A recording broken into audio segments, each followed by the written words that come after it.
The Curious George and the Dinosaur. Jimmy's class was taking a field trip to the museum and George was going along. "We're glad to have you, George," said Mr. Chauncey, the teacher, "but don't get into trouble."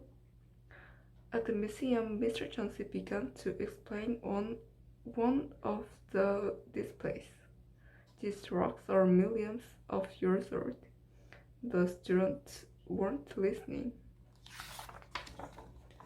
"This is boring," said a student. "It really is," said another. "When is lunchtime?" asked the third. George wandered off. He didn't find the rocks very interesting either.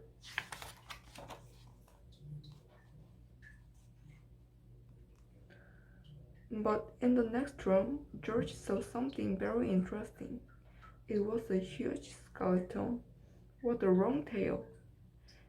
It was too much for George to resist. He stepped over the loop and jumped onto the tail. He climbed down, then climbed up.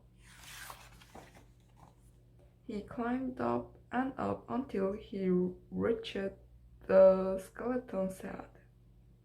Just then, Mr. Chauncey and the class came into the room. "Look at the dinosaur," said Jimmy. "And look at George," he shouted. "Right, I'm George," cried the girl. The girls heard the noise. "Get down from there," ordered one of them. "I'm going to get the director," said the other. George was scared. "Is that how they rode the dinosaurs in the old days?" A girl asked Mr. Chauncey. "Well, no," he said. "Tell us more about the dinosaurs," someone said. George was curious. What was a dinosaur? "Well, Mr. Chauncey, the earth was once full of huge creatures like this." Suddenly, the director of the museum came jogging in. "What's this about the monkey on our dinosaur?" he asked. "Guards, get the monkey down before he causes any damage," he ordered. Poor George. There he was on top of a dinosaur, with no place to hide. "Just a moment," said Mr. Chauncey. "George was a great help to me. He got the children interested in the dinosaurs." "We wouldn't have listened," said the boy. "It's so interesting," said another. "I want to come back again," said the girl.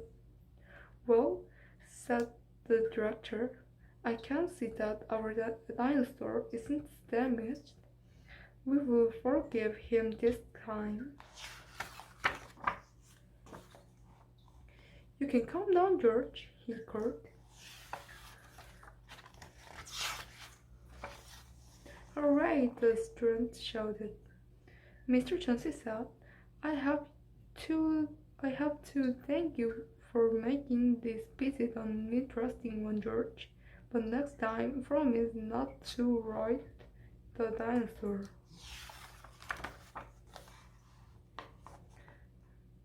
When the bus stopped in front of George's house, the man in the yellow hat was waiting.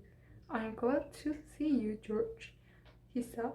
"I hope you kept out of trouble today."